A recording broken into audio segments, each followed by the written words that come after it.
also there. Now we trade with other nations, we export to them, we import from them, so thus the economic interdependence is also increasing. And what is happening on what has been the situation on technology development front is there exists a north-south technological divide. If we divide the whole globe into two hemispheres, so you may find majority of the developed countries are there in the uh, northern hemisphere, and majority of the developed, underdeveloped, developing economies like India, they are in the southern hemisphere. So these developed countries, they had the technological and innovation capabilities, and these underdeveloped or developing economies are not that developed. So that means the south has always dependence on north also as far as the technology is concerned, and that is the way the technology transfer has happened. It always flew from north to south. And in this world of unequal economic and political power structure, there are many issues surrounding this technology, building technological or innovation capabilities. Debate is there. So, but anyway, developing countries also need to develop, absorb, and adopt technologies emanating from developed countries. So how they can do this? So that means through their key players. And who are these key players? They are government, that means institutions, and industry. So government, academia, industry, that is the broad three category of actors which we generally refer to. So what do we mean by technological capabilities? Kim, in his study 1997, defined technological capabilities refer to the ability to make effective use of technological efforts, knowledge in efforts to imitate, assimilate existing technologies, create new ones, and develop new production processes in response to changing economic environment. That means the capability of a nation to learn from the existing knowledge, assimilate or imbibe this knowledge in order to create new knowledge. That is how we summarily define technological capabilities.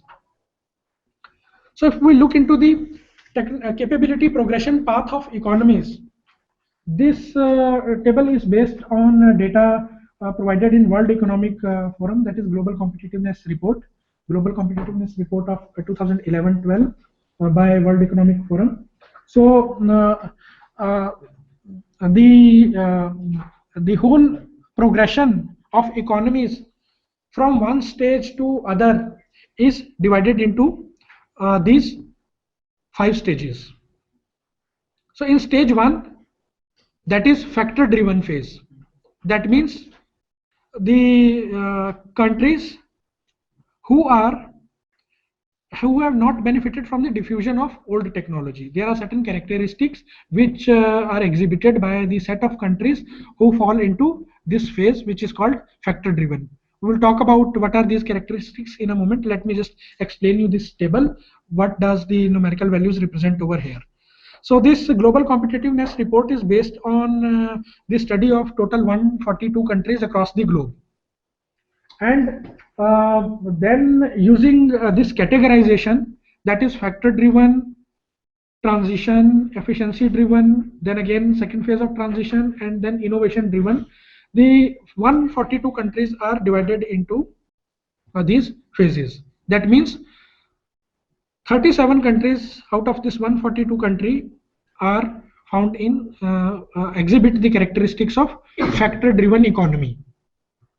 So some indicative list of countries is Congo and Cambodia. Then transition from stage 1 to stage 2, that is efficiency driven.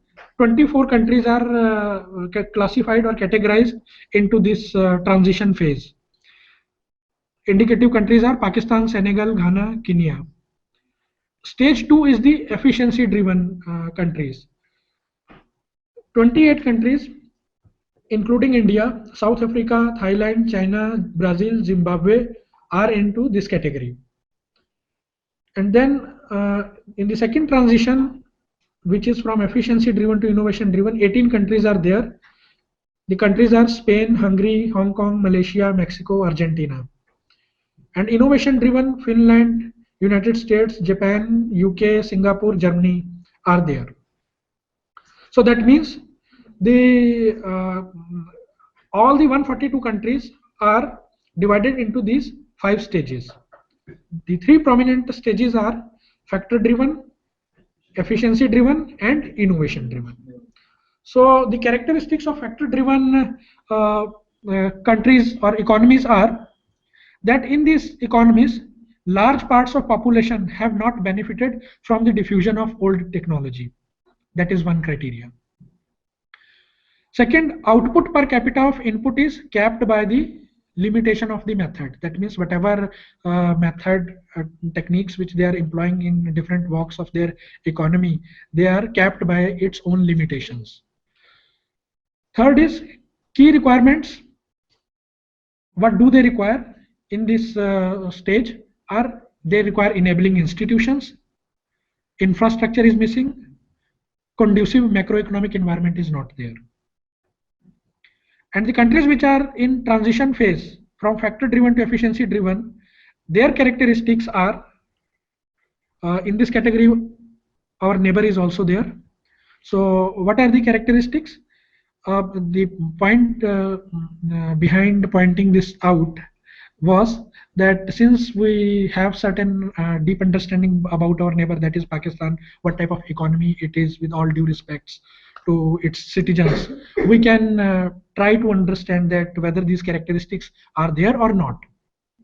So one of the characteristic is technology diffusions and skill building have a long way to go. You all know that their education system and the kind of science and technology institutions there are there, industry, etc. They have still a long way to go. Like us, in many parts of India is the size of a continent, so many of rate of acceptability of the change is very good. Yes, yeah. That's why the innovation rate is also yeah, you are right. So another characteristic is introduction of incentives to accelerate diffusion of old technologies. So that is how the pace of absorption or the adoption of old technology is given a boost by floating the incentives.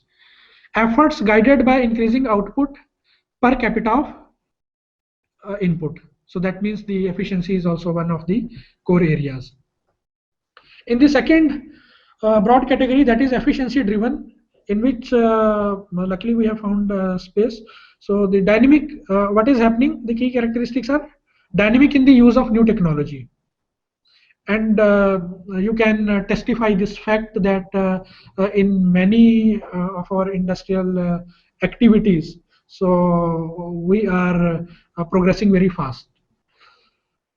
Most developing countries with significantly higher human skills than the fourth. That means the later category, as compared to that, we have a higher level of skill category. We have been able to manage that.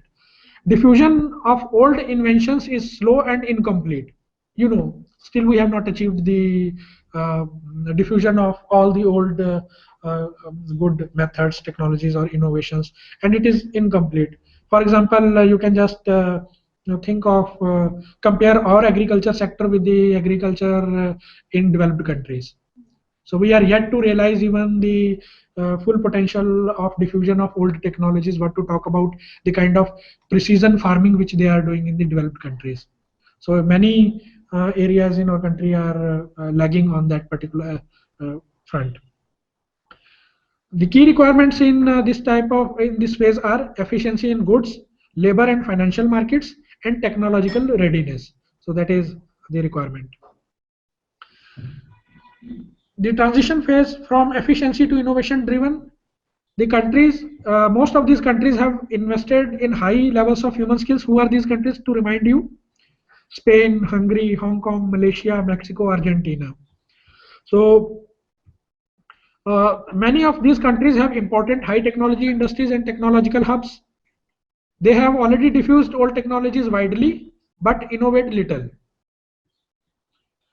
as far as innovation-driven countries are concerned, Germany, UK, USA, Japan, the characteristics are at the cutting edge of innovation. Technological innovation is self-sustaining.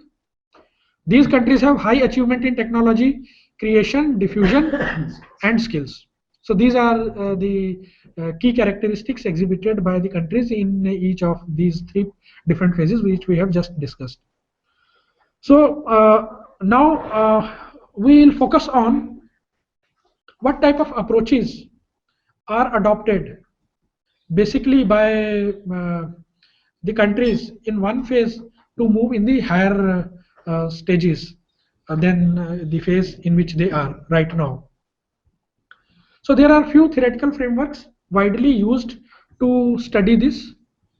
The idea of building technological and innovation capabilities, macro perspective, and these three approaches are national innovation systems or national systems of innovation approach.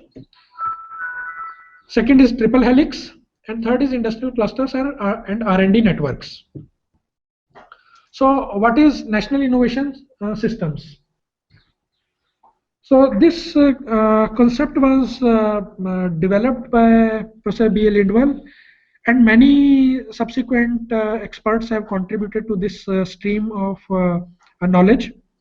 But the way the national innovation systems are defined are like this: the national institutions, their incentive structures, competencies that determines the rate and direction of technological learning, or the volume and composition of change generating activities in a country. So that means it takes a systemic view.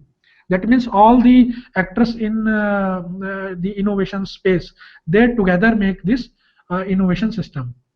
So that means the institutions in government, industry, academia, individuals, NGOs, whatever actors are there who are contributing in their capacity towards contributing to this volume and composition of change generating activities are called as, together are termed as national systems of innovation. So national systems of innovation approach basically studies from the perspective of information and knowledge flows. So what are the knowledge flows? Interaction among enterprises, how that is happening. That means one enterprise is interacting with another through joint research activities or other technical collaborations which are happening at the institutional level. Interaction among enterprises, universities and public research institutes, that is joint research, co-patenting, co-publications, more informal linkages, etc. Diffusion of knowledge and technology to enterprises, how that is happening. The methods are industry adoption rates for new technologies, diffusion through machinery and equipment. These are some of the methods through which it is measured. Personal mobility, movement of technical personnel within and between public and private sector. So that these are some broad indicators of the information or knowledge flows within the innovation national systems of innovation approach. So the contributions expected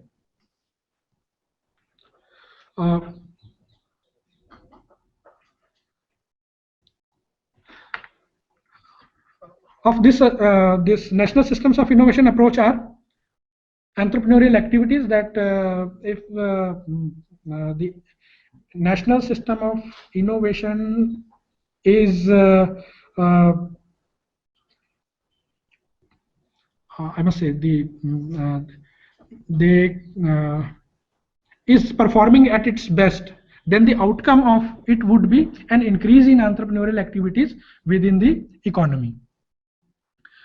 It will lead to development of new knowledge creation, knowledge diffusion through the networks. It will also augment the knowledge diffusion far and wide across the economy, and help in resource mobilization.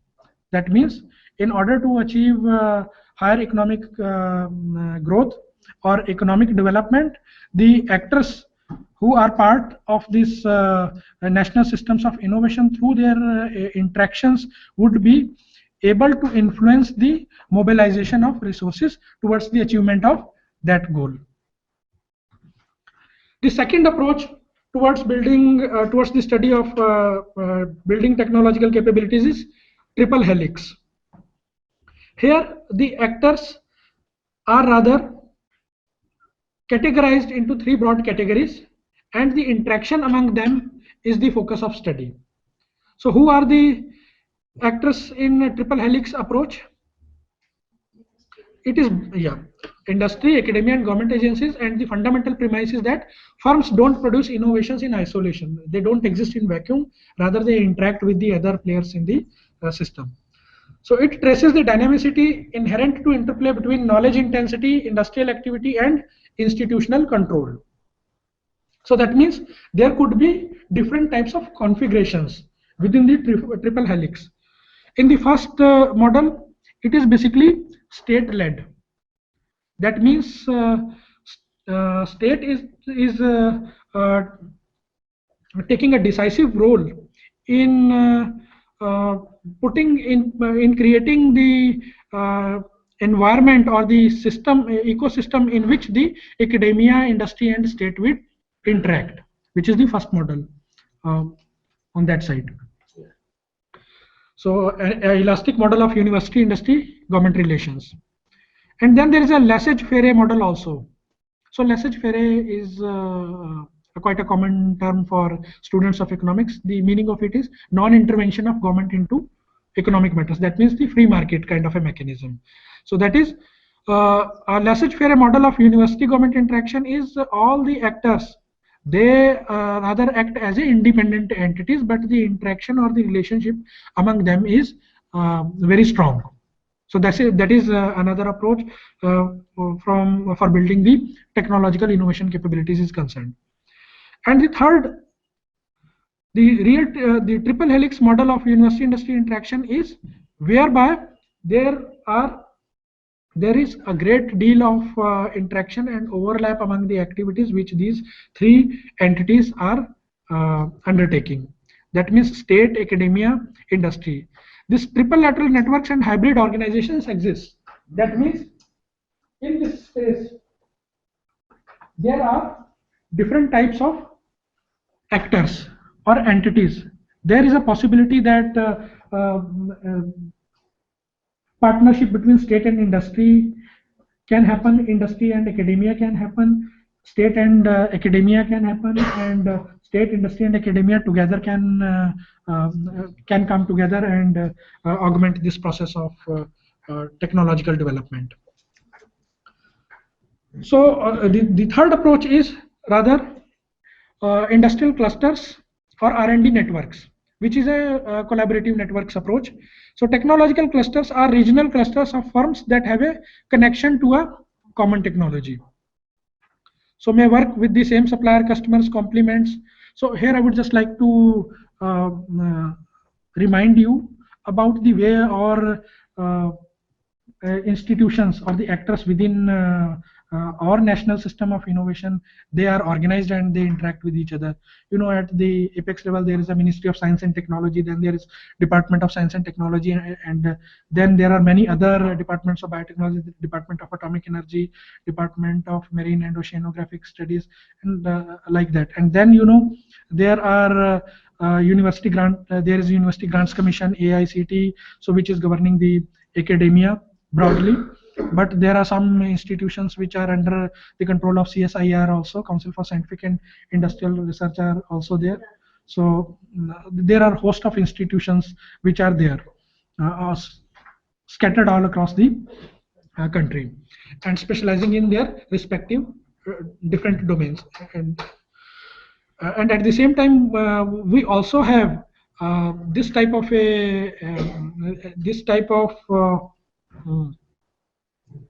clusters located across the economy.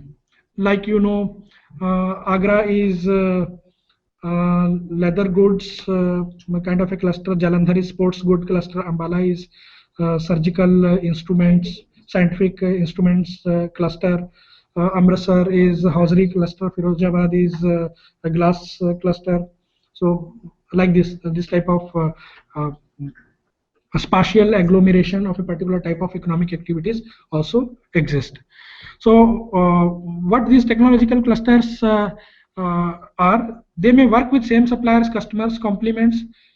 Proximity facilitates knowledge exchange because the same type of economic activities or the entities are located in the region, so they can maybe interact with each other in a better way to harness the advantage, to learn from each other. Cluster of firms can attract other firms to the area. It would be relatively helpful for a new firm of a similar type to locate themselves within the cluster and derive advantages which the cluster has to offer. Supplier and distributor markets grow to service the cluster.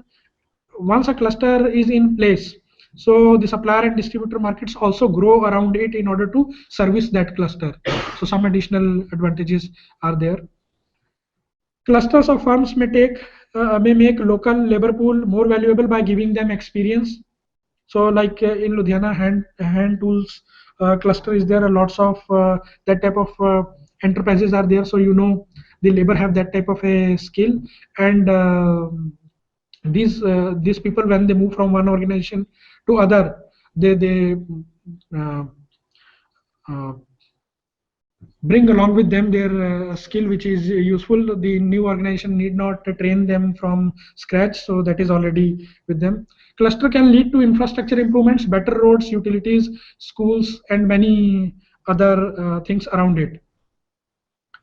So what are the this is another schematic representation of the different actors which are there in the innovation space, and the creativity is transformed into innovation by their interaction. Firms, universities, government funded research, as I have said, a host of CSIR institutions are there. Government is also funding research into universities and other institutions. So private and non-profit R&D organizations also exist, whereby the private players, they come together, they form a consortia. Like the areas in which, especially in the high technology area where the R&D is very risky and very cost intensive, there you may find that the like-minded firms pool together the resources, and this is particularly happening in pharmaceutical and biotechnology industry, medical industry, because it is undertaking those type of risky R&D projects is not a one company's cup of tea. So they need to pool together the resources, and maybe then they can optimize and work in a better way. So industrial clusters and R&D networks, how do we define? Network of production of strongly interdependent firms,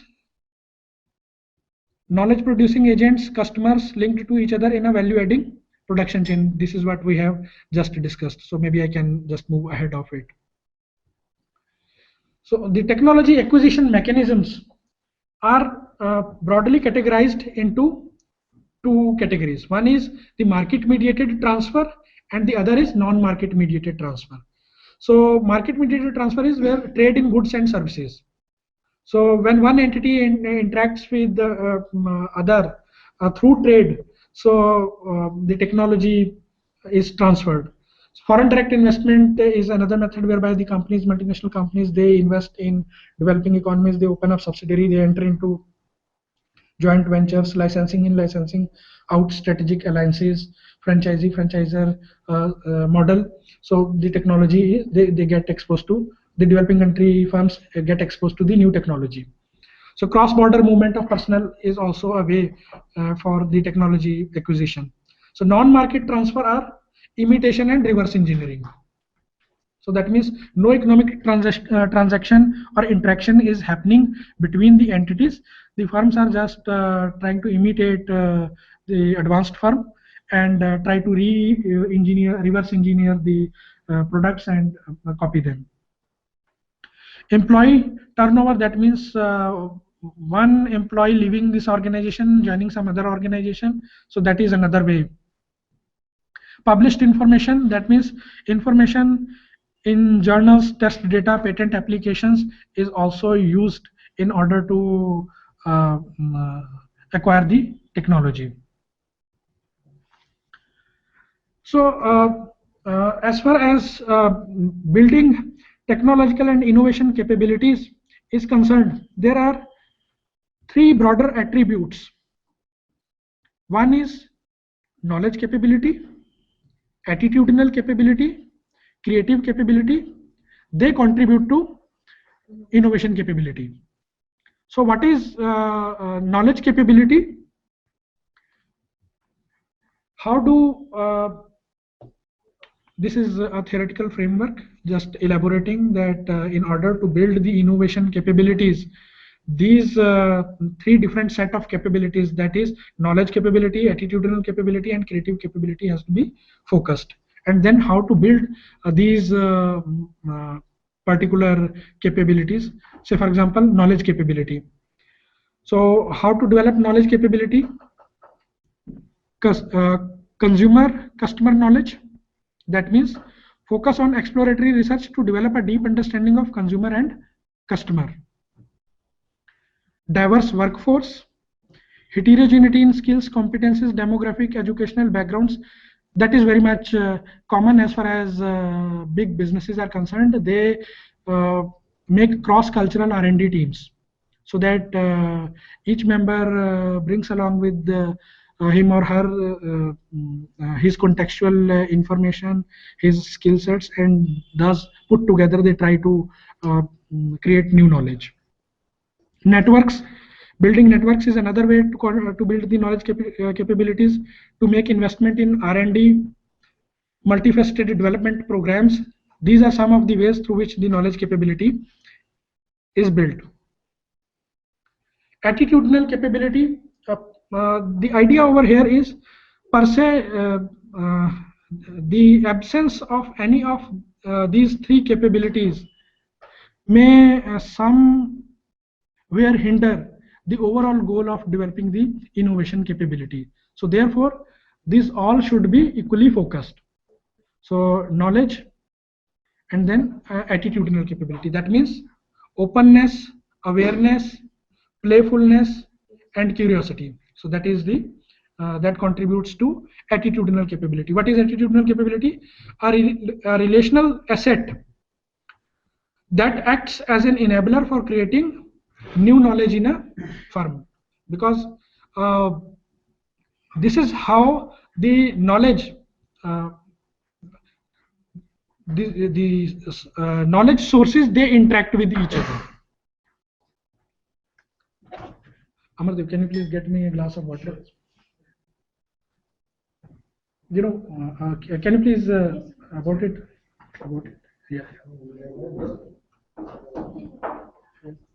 No, I'm asking you to about it.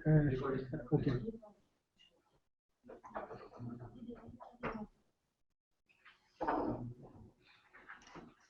You know, for the last 20 minutes, I was desperately needing this glass of water, but since this recording was going on, that's why I stopped in between and thought that this is a very peculiar situation. What should I do? The camera is on and the center is connected, and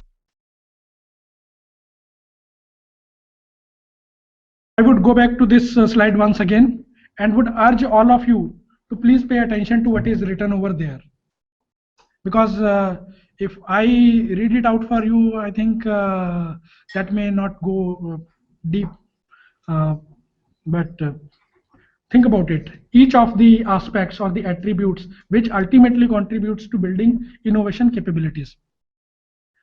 Knowledge capability, the sum total of knowledge assets of the firm that determine its capacity to absorb and create new knowledge. That means sum total of knowledge assets of the firm. Where do knowledge lies? With individuals, with groups, inside data. So when I say individuals, that means everybody, right from top to bottom. So whether is directly linked with the problem at hand or not. So he may have, who knows that the kind of problem I am facing, maybe the guy next door has a solution for it. So that means, first of all, it matters who are there in the organization, what is their level of skill and capabilities, isn't it? Because they are the vital sources of, they are the vital assets. And second, the organization's ability to determine its capacity to absorb such knowledge and create new knowledge out of it. What is attitudinal capability? It is a relational asset or an asset composed of emotional or attitudinal state of an organization. Like individual, we at times are in different emotional state or in different situations, and we pay different degrees of attention to the things which are going around us. Similarly, organizations are a group of individuals working together for a goal. So you can easily extrapolate this concept of emotional state to the organizational level also. What type of an organization it is, what type of things which are going around that organization, so that also matters. So whether the scientific, what feeling or scientific and technical staff has. So whether they feel comfortable while sharing their idea, while sharing their concerns, or they are much more concerned about the issues other than this. So this also makes a huge difference. So per se you may have a huge knowledge, but you are not in a state to share it with somebody else or to contribute it in some forum. That also matters. And from where it comes from attitudinal capability. So creative capability, the ability to bring together various aspects of knowledge in a novel manner is what this capability requires. It comprises tools, techniques, and enablers. So you all would have came definitely across this type of reports that few organizations have developed certain tools and techniques to foster creativity and innovation. So they know how to unleash the productivity or the creativity of their employees, so their people. So definitely what type of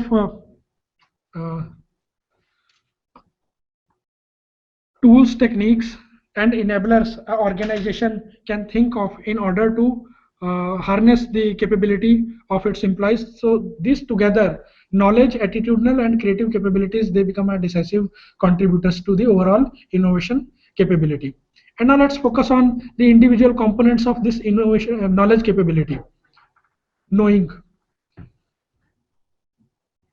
That means networks, diverse workforce, consumer, customer knowledge, R&D investment, multifaceted development programs, they all can help in developing this knowledge capabilities. And for developing the attitudinal capability, awareness, playfulness, curiosity, and openness can contribute towards building this. And what is building creative capability?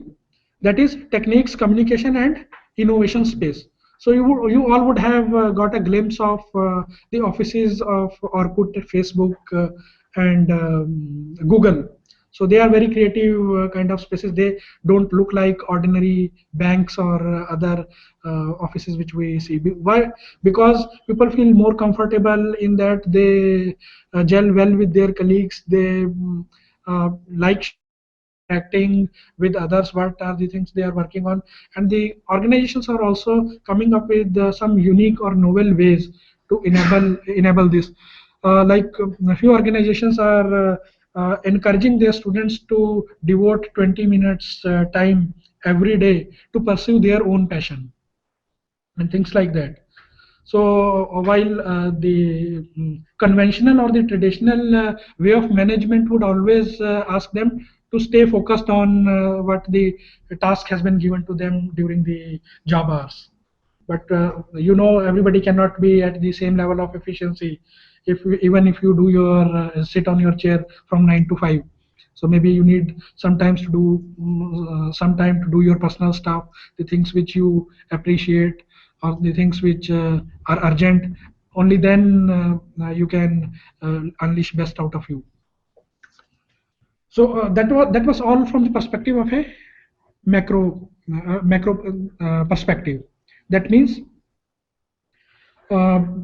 building. There are three approaches: national systems of innovation, triple helix, and developing industrial clusters and R&D network. Now let's focus on the micro level. That means how the firms do it.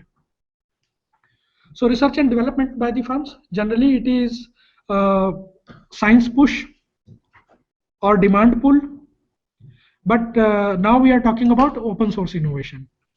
So what is science push innovation? It proceeds linearly. That means first a scientific discovery happens, then an invention is made, then production or manufacturing, and then ultimately the product is developed and sold into the sold and reaches the customers. While the demand pull innovation originates with unmet customer needs, that somebody realized that there lies a need, somebody would have given a suggestion, somebody have some idea, and then people are channelizing their efforts in order to find a solution to that.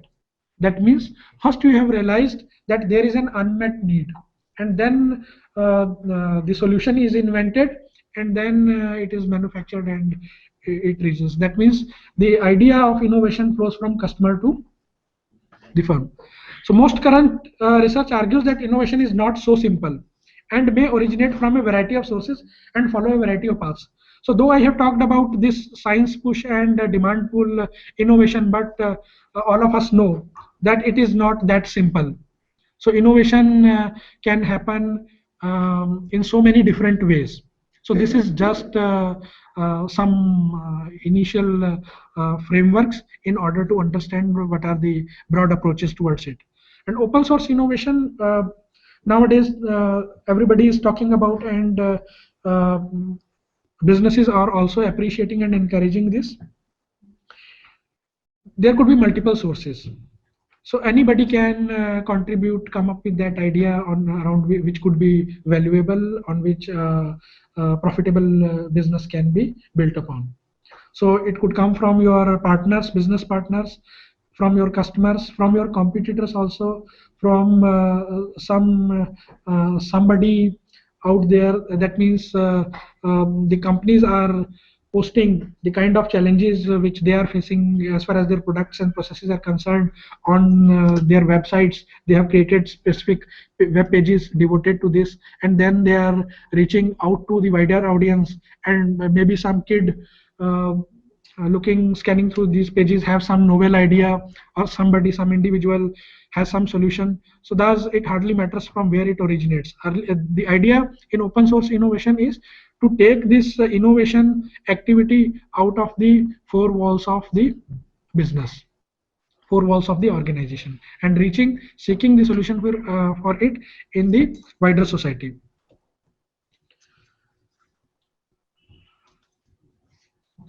So that is much more a linear approach. That is R&D to user, and here we are talking about market pull, which is unmet customer need, and then ultimately the product is researched and developed and manufactured and reaches the customer.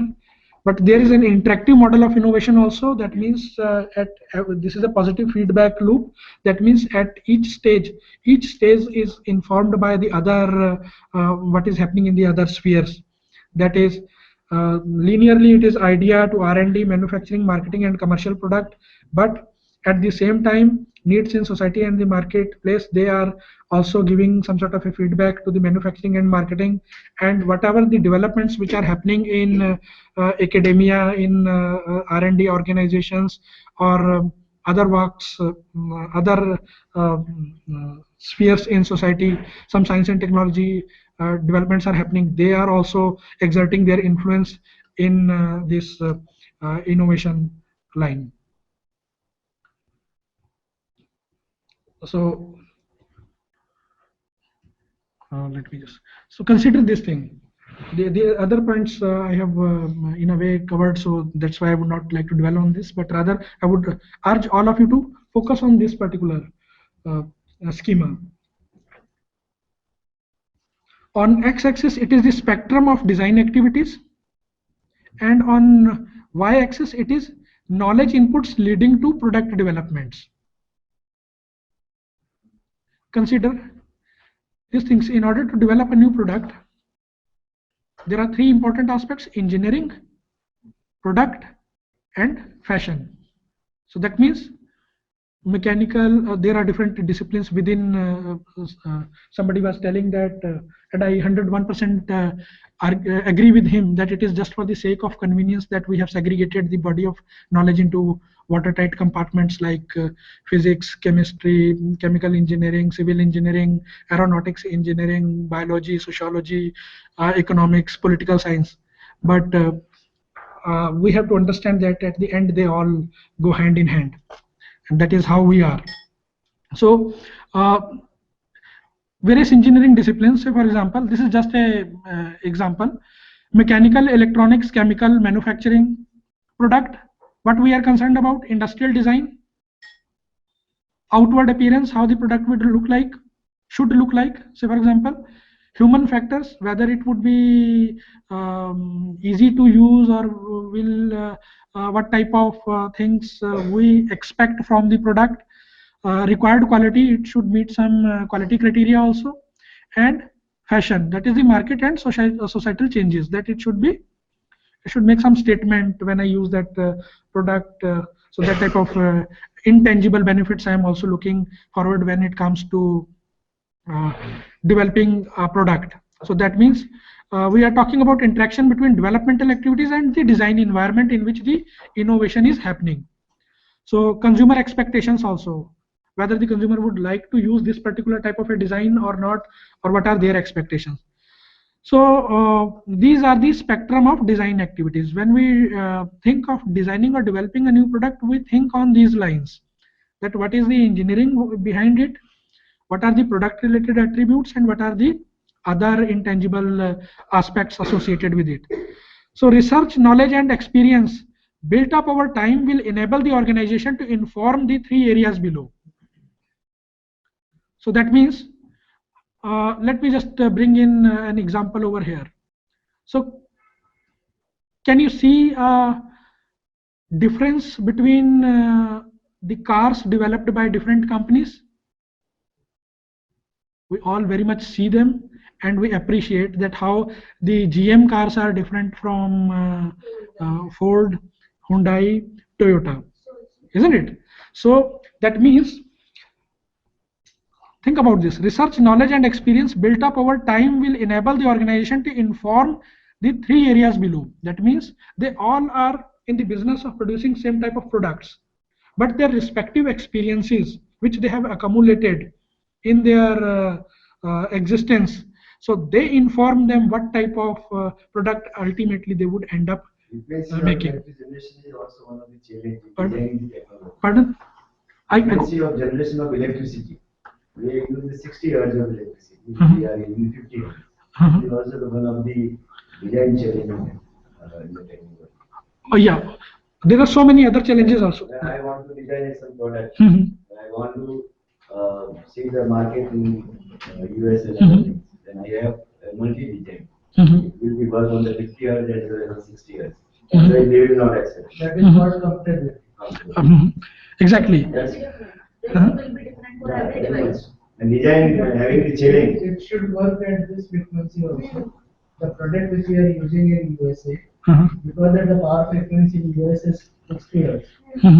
So that the machine which we have designed here, and we want to take this machine at USA, and we want to run this, so there should be that it should work on this particular frequency. That's why we are running with the 2.5G and 3G. They are working on the 6G. But the availability is now. Exactly. So this is precisely the point which we were discussing a few moments back when we were talking about even the government regulations or the standards. If we can use the words this way, the standards also play a very significant role in establishing a dominant design, or like, and then there needs to be harmonization across the standards. Otherwise, a lots of material is being wasted across the world also. Transfer from India to foreign is very low. That's one of the challenges. Yes, I agree, and there I cannot agree more than this with you, that there are many issues. At times you highlighted that compatibility drives the innovation, need for compatibility drives the innovation. But I would also argue that sometimes incongruity also drives the innovation. Say for example, what are our expectations from an automobile? That it should give us a reasonable speed, and it should be efficient as far as whatever fuel it is using, and with lower emissions, isn't it?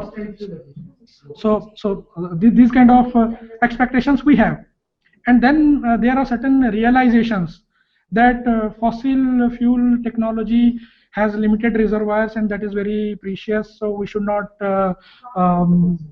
we should move on to that. But do we have that type of a matured technology right now with us? No, we don't have.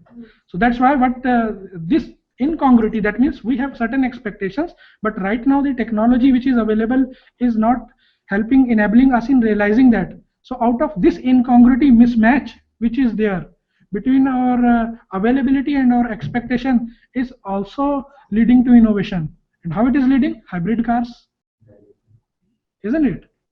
So that means what else I should say? So the cars which are having the manual auto gearshift and automatic also. This is also a combo which we are getting now. Exactly. Oh yeah, yes. So you know, Auto shift and manual shift. Auto and manual. The cars are containing both the. you know, You can change the mode in which mode you want to drive the car. there are sometimes certain subtle points, and this is the beauty of this profession in which we are as teachers, that every time we put forward our viewpoint, we get an opportunity to reflect back. Whatever we are discussing right now, this is precisely I wanted to say over here.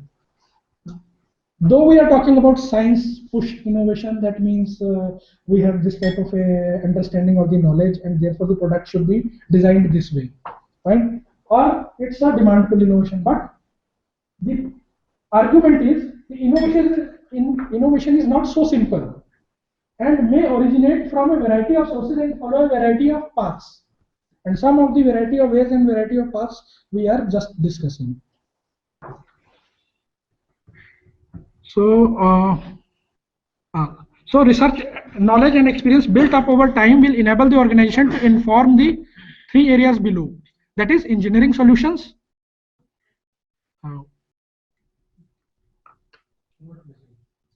It's not, maybe this is some problem with my PPTs, but let me just.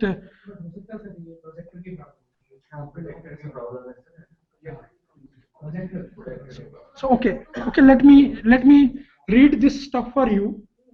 So over here it was written engineering, product, and fashion, and then we talked about that how research, knowledge, and experience built in over time by the organizations will inform the product development. So below engineering, this is engineering solutions. What type of engineering solutions may come? Because engineering solutions will define the functional design, isn't it? So we all want to write, but what should be a functional design of a pen will come from our understanding of how the fluid flows in different conditions and things like that. So cost effectiveness, manufacturing considerations, whether this is really possible to build a manufacture a product like this, or there would be complications if we come up with a very complex kind of a design. Whether the type of tools, which machining tools which are available with us, with that we will be able to manufacture that component or that product or not. Those type of challenges are there. Product informs the form concepts. That means what would be the form of the product, colors, graphics, packaging, ergonomics, and fashion, design trends, fashion, styling, emotions, packaging, and ultimately informed by these choices, the product is developed. So some types of innovation, as we have earlier also discussed: product innovation, process innovation, organizational innovation, management innovation. There could be a production innovation, commercial marketing innovation, service innovation, and one particular innovation which I am not touching right now, and definitely you all would have heard about it: business model innovation.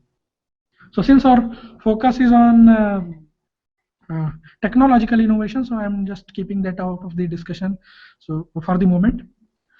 So what has happened? Chronological development of models of innovation. in 50s and 60s, in 1950s and 60s, it was technology push innovation.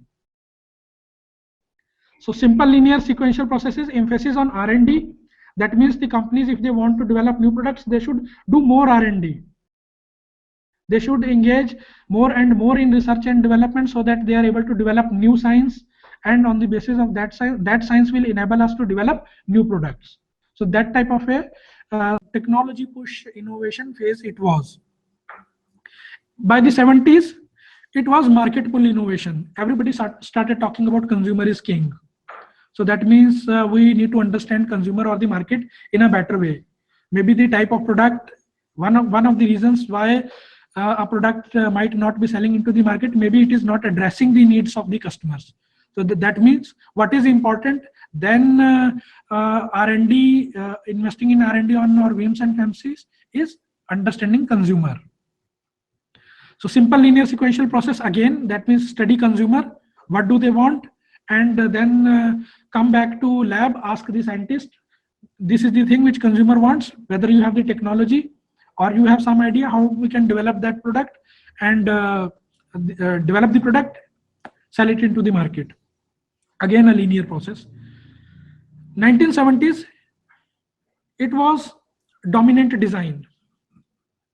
That means an innovative system goes through 3 stages before the dominant design emerges. So that means the products were developed around the dominant design. So for example, in automotive industry, fossil fuel is the fuel technology, is the dominant fuel technology. So I would, if you permit me, let me just extend that discussion for a moment. Fuel technology is one technology whereby you would have seen a longer technology cycle, isn't it? For the last 100 years.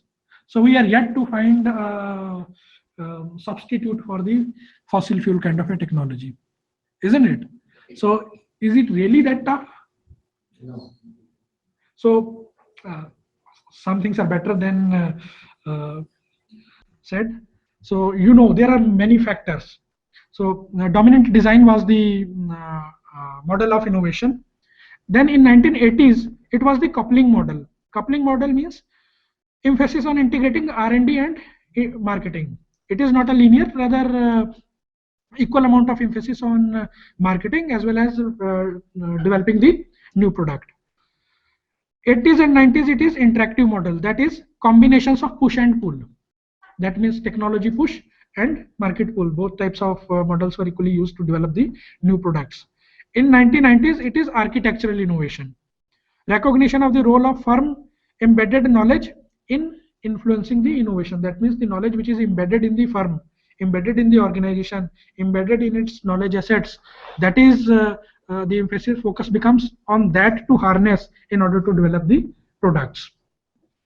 In late 90s, it is network model.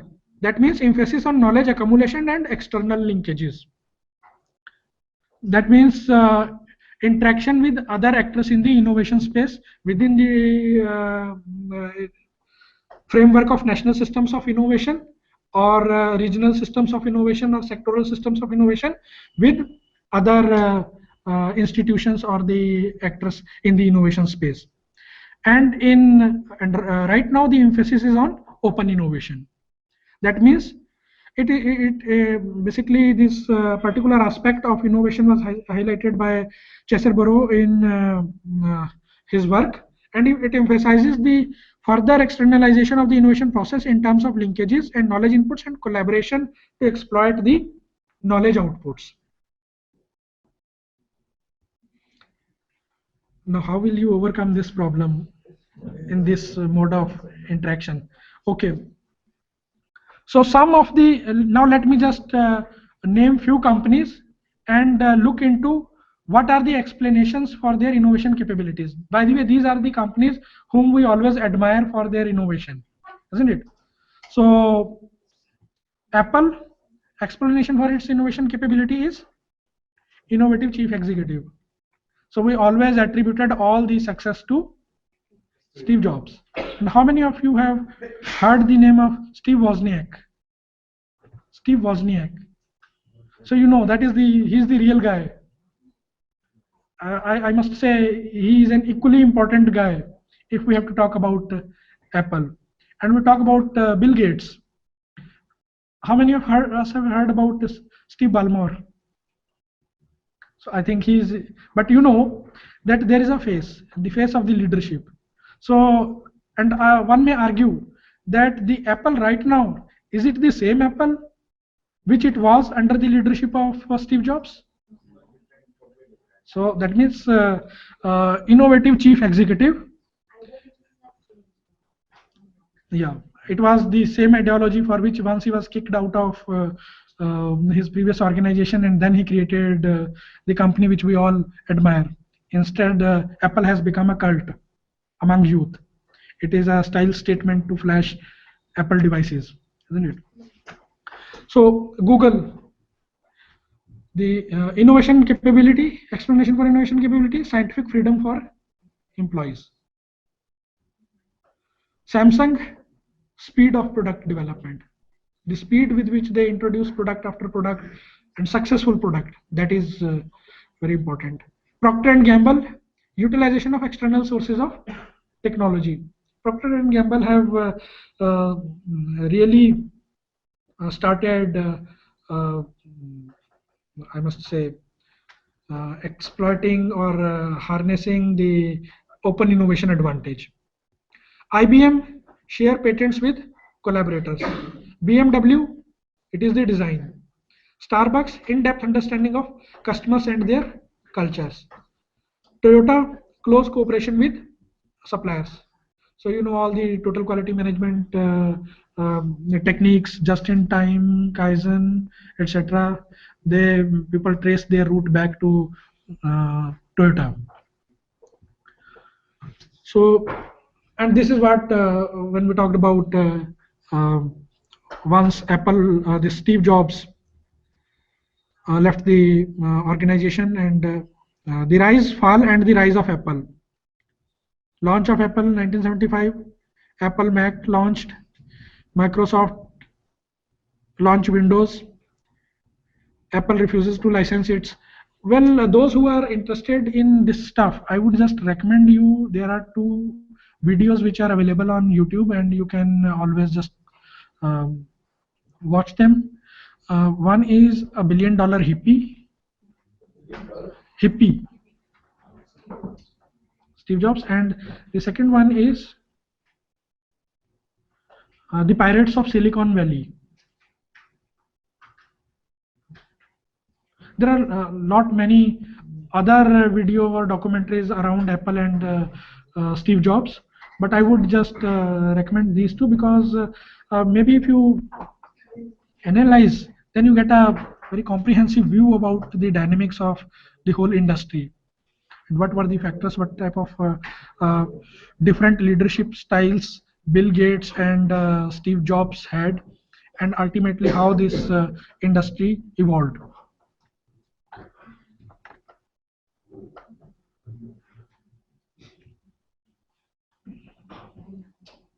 So this is another concept of disruptive innovations.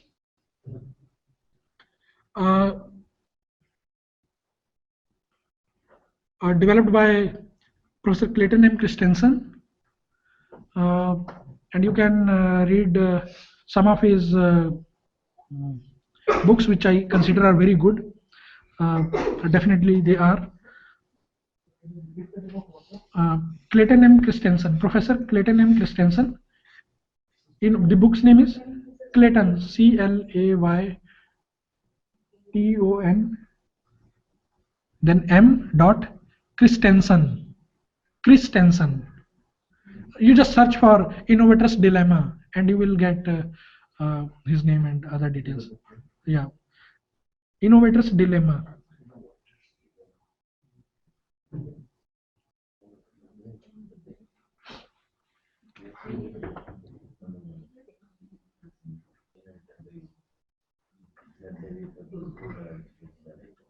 You know, he is building up a very interesting argument, and I appreciate the kind of a theoretical framework which he has developed in order to understand the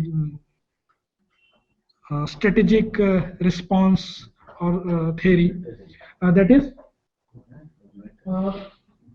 again, please focus on this. On x-axis it is time, y it is performance, and he argues that customers' demand for performance grows like this, the dotted line. And the traditional technology which is serving this customers'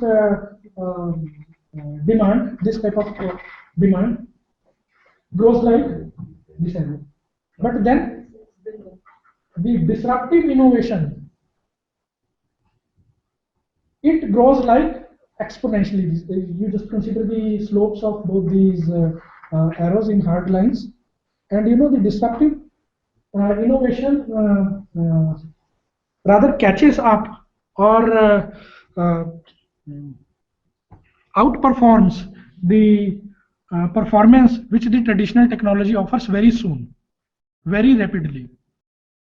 So if you can search for some videos around this also on the YouTube, Professor Clayton M. Christensen. So you may find him speaking and elaborating these concepts further.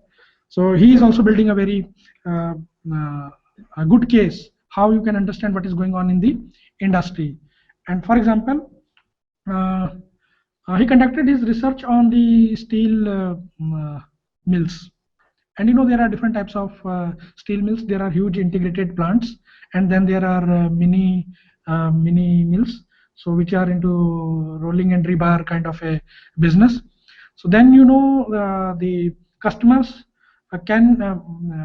he classifies the customers into 3 categories. So in the first category, the customers who seek performance, who are performance seekers. So that means they are very quality and performance conscious. So in the second category, there are functional performance and some, but in the third category, there are performance as well as price sensitive customers are also there. So that means he argues that these steel mini mills, when this technology came into the market, it was so efficient that it provided the small steel plants or mini mill owners an opportunity to develop different types of steels at the same cost structure, maybe lower than what the integrated plants were able to produce, because they were making use of an integrated plant, and those plants were constructed based on the premise on the scale of production. If your scale of production is used, you earn economies of scale and thus bring your cost structure down. So the old technology, in order to realize that type of a cost structure, you need to produce in huge quantities, and thus your cost structures were also high. But this new technology, this enabled these small plant owners to develop the steel at the same quality, and very soon they were eating into the market share of the integrated plants. So now he argues that if why it is called a theory of strategic response, that if the big mills have to compete with these new technology utilizing business units, they cannot compete on the basis of the old business model.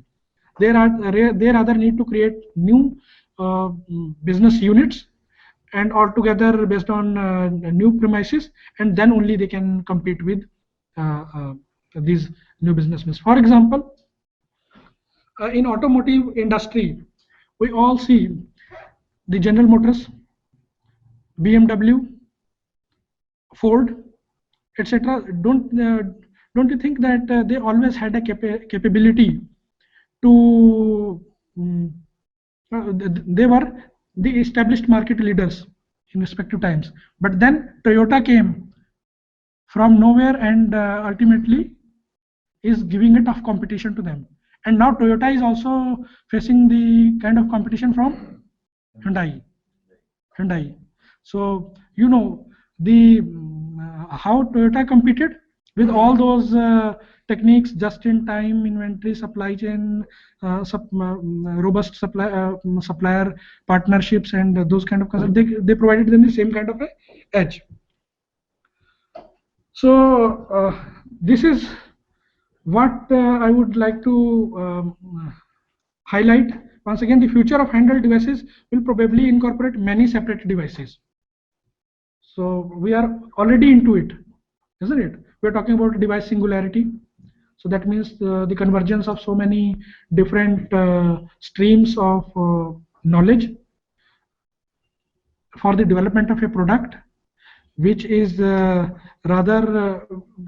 which will rather dismantle the existing industry structure and will rather create the new industries, isn't it? For earlier, for us, it was electronics and electric industries were different, isn't it?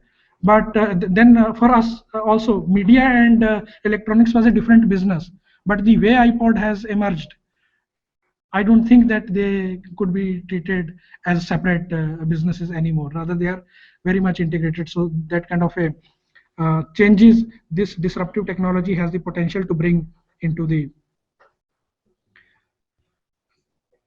So let me just now quickly show you some of the things which some companies are doing in order to build this technological capability.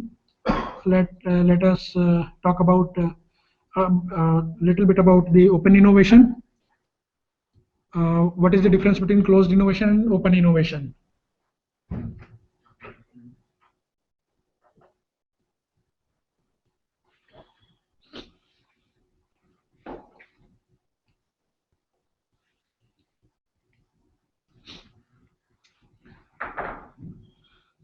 So in the closed innovation, the emphasis is more on control. That means you want to recruit and retain the best people within your organization. But open innovation gives you freedom. You need not hire them. You need not recruit them and still harness the advantage of their ingenuity. R&D creates profit only when we invent, develop and market everything ourselves.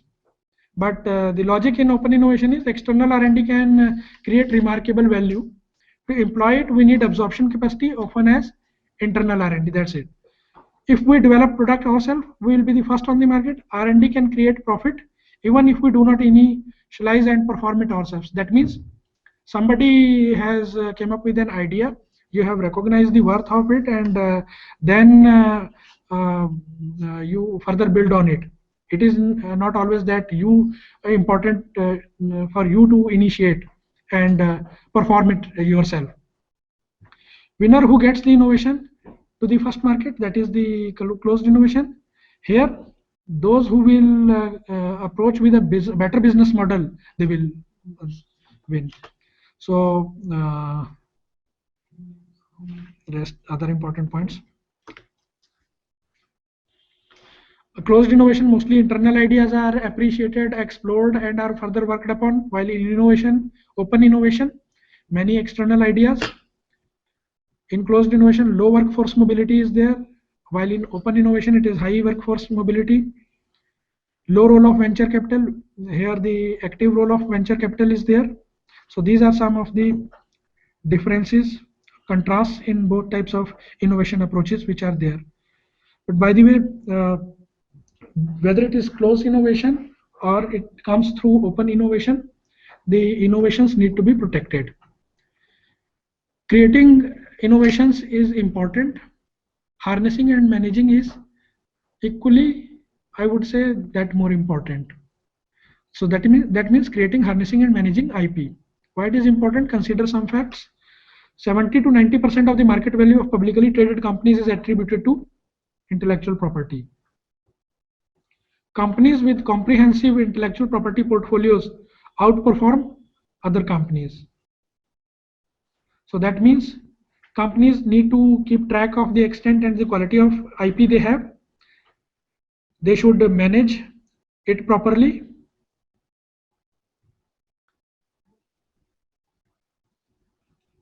Let's talk about how the Siemens is doing it. Siemens, you all know, is a multinational engineering and electronics conglomerate headquartered in Munich, Berlin. World's largest electronic and electrical engineering company. Energy, healthcare, infrastructure, these are the domains in which it works.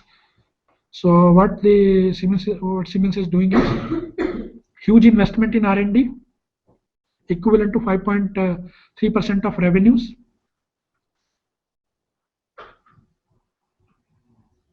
R&D activities carried out by sectors and corporate technology department. Focused R&D efforts are being made at the center of Siemens Research. More than 7,000 employees are there actively researching. Moreover, they are also networking with universities and research institutes around the world. Department's main R&D centers are located in Germany and in other parts of the world, including India, and it is responsible for global patent management. 350 experts help the company register patents and trademarks and put them to profitable use. So they founded this TechnoWeb, open source platform with self-learning algorithms. So this is a snapshot of TechnoWeb. So here you can find the important discussions, urgent requests, knowledge references, and microblogging posts to which the Siemens people interact, through which the Siemens interact with its stakeholders and invite suggestions.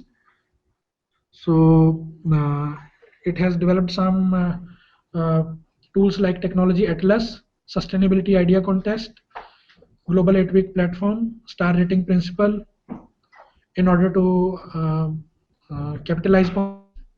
So this is from their magazine, which is Pictures of the Future. So whereby they float interesting concepts and the ideas and share it using this platform in order to give some food for thought or some leads or some seek some active some good suggestions on how to realize how to realize these dreams. So they have a university cooperation program also, over 1,000 research partnerships every year with universities. So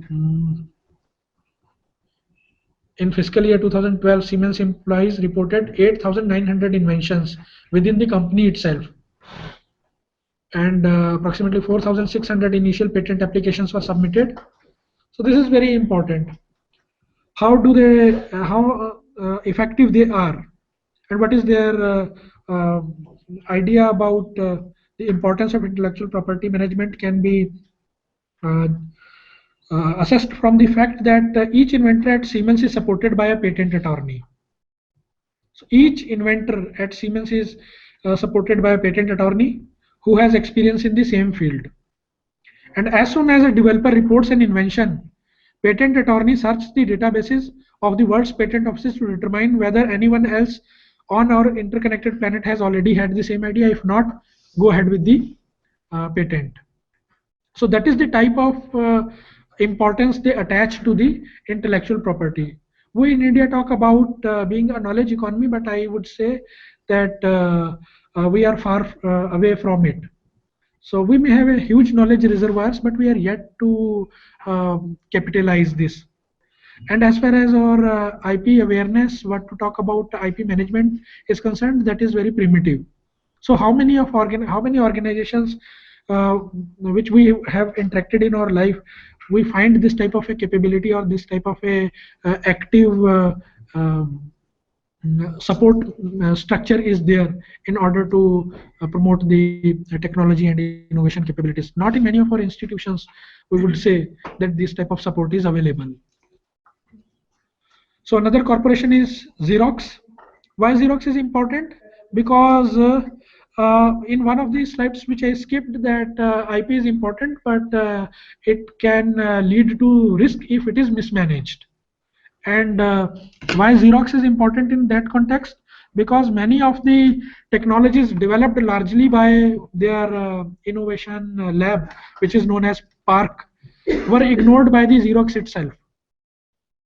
And later on, they made their way into the other companies' products. For instance, Ethernet, WiMAP interface, and personal computers. So this statement is a little bit silent, but I would just like to draw your attention toward the facts that even the mouse, the development of a mouse, we at times attribute it to Steve Jobs, but it is not Steve Jobs. So Steve Jobs once visited this Xerox lab, which is located in Silicon Valley, and he came across some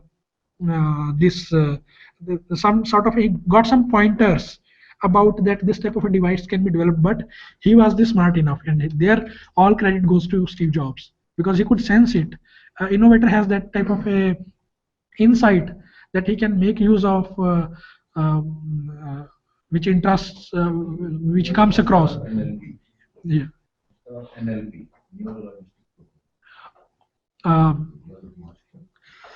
Sir, I come from humanities background, so I don't have that type of a command on technical terms which you can afford to coin. But I can understand the essence. Yes, you are right that the way it is maneuvered and the cursor moves, and that type of a thing you might be referring to. So the idea is that Xerox, now that was the Xerox of yesterday, but now Xerox today's approach is electronic reusable paper. They are working on some really some advanced stuff, that is Park spin out, network security, device inoperability breakthroughs, lay foundation for the future wireless networks. Xerox follows open innovation paradigm. They use spin-off companies, so built a innovation group to gain turnover from its innovations. Customer-led innovation, open innovation is what Xerox is now using, and this is the technology cycle of Xerox itself. 1949, it was all about xerography, and we think about the power this company had. It has given us a term which we often frequently use as a synonymous for an activity. So we often say, go and Xerox this paper. Xerox is the name of company, actually it's a photocopying. So that type of a thing. Yeah.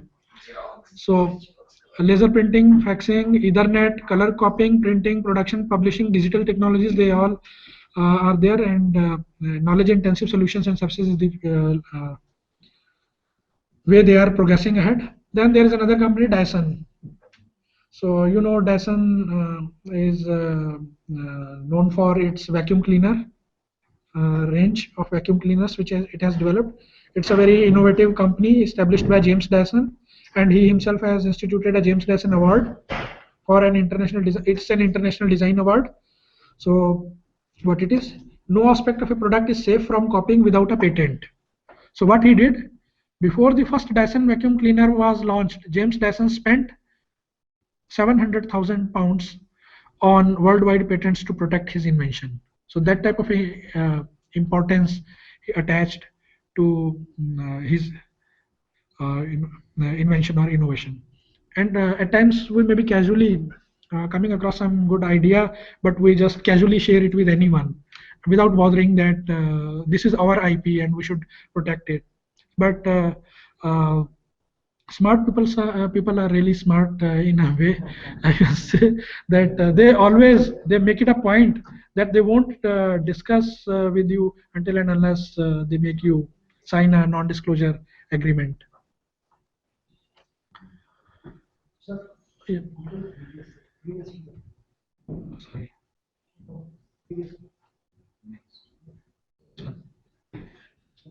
Yeah, please. By the way, let me also put a disclaimer over here.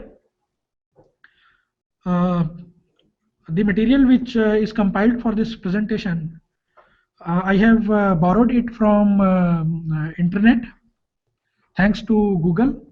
So I did some desk research in order to collect the material with which I can build my argument. But nonetheless, the credit goes to all the people who originally developed them. Fine. So you may find mention of few sources, but the other stuff which I could not find source from where it originates, so I would just put on record this disclaimer.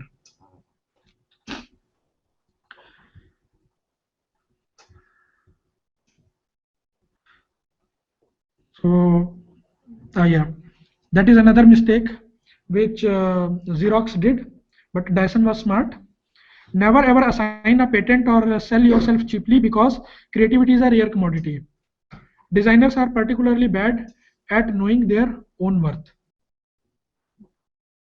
So you may have developed a wonderful thing, but maybe in position to not appreciate its economic value fully, completely. So that is one aspect. So Dyson's investment for the long term continues even after the product has been sold to customer. Today, Dyson holds more than 3,000 patents on 500 different inventions, and beyond their sheer ingenuity, these products all share a unique design vision. So then you know another company which is 3M. So 3M has developed these type of products.